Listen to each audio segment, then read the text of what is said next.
Welcome to Audio Branding, the hidden gem of marketing.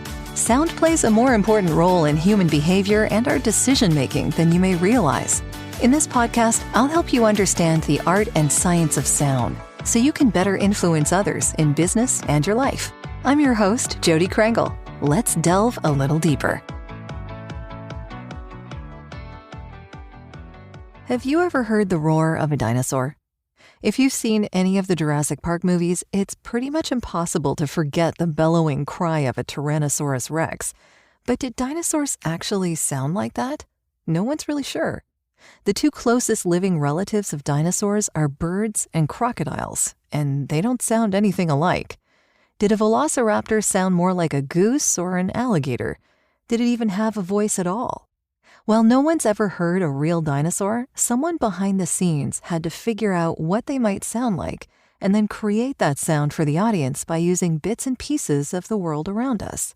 That's where sound designers and Foley artists come in, the artists who use sound to bring the unreal to life.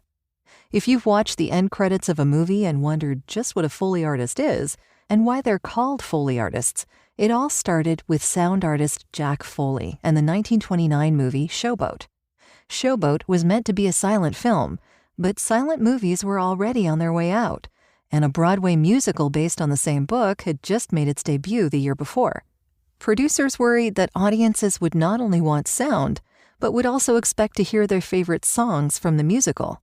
With no time to go back and film the movie all over again, they turned to Jack Foley to record a separate audio track, creating sounds like footsteps and raindrops using whatever he could find in the studio.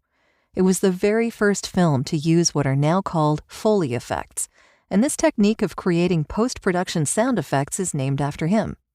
If you'd like to see a pair of Foley artists at work creating the sound effects for a movie scene using everything from empty bottles to heads of lettuce, just click the link on my blog.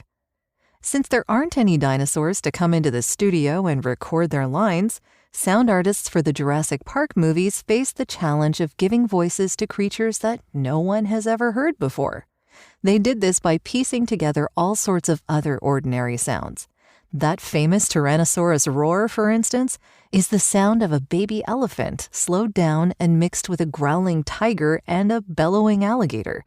Those barking velociraptors are mostly the sounds of turtles mating, with just a dash of angry geese. Many of the sounds we hear in a movie, even the ones that seem simple enough, are often something quite different.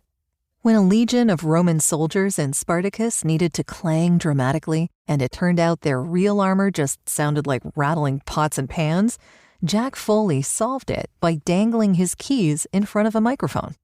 Whenever the sliding doors aboard the Starship Enterprise swish open on Star Trek, that's really just a piece of paper being pulled out of an envelope. And it may be a little harder to see a dramatic kiss in the rain the same way once you know what we're actually hearing.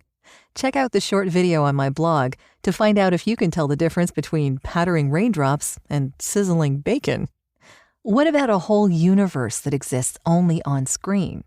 When Star Wars: A New Hope first came out in 1977, it didn't just revolutionize the visual effects industry. It also made a big impact on cinematic sound design. From droids and lightsabers to TIE fighters and Darth Vader's mask, sound designer Ben Burtt had to invent all sorts of new sounds that don't resemble anything we'd usually hear. There's no mistaking the hum of a lightsaber for anything else, even though we don't really have lightsabers. That sound comes from a film projector motor mixed with the electric hum of a microphone held too close to a TV set.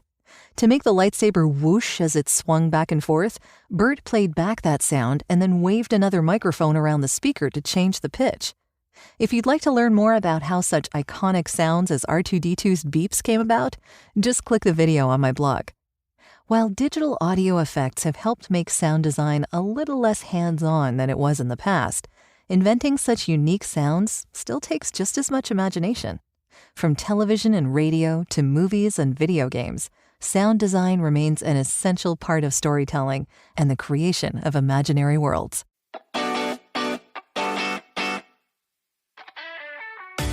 Well, that's the end of this episode. Thanks for listening. And if you like what you heard, why not tell a friend about this podcast? It's available in all the usual locations. Until next time.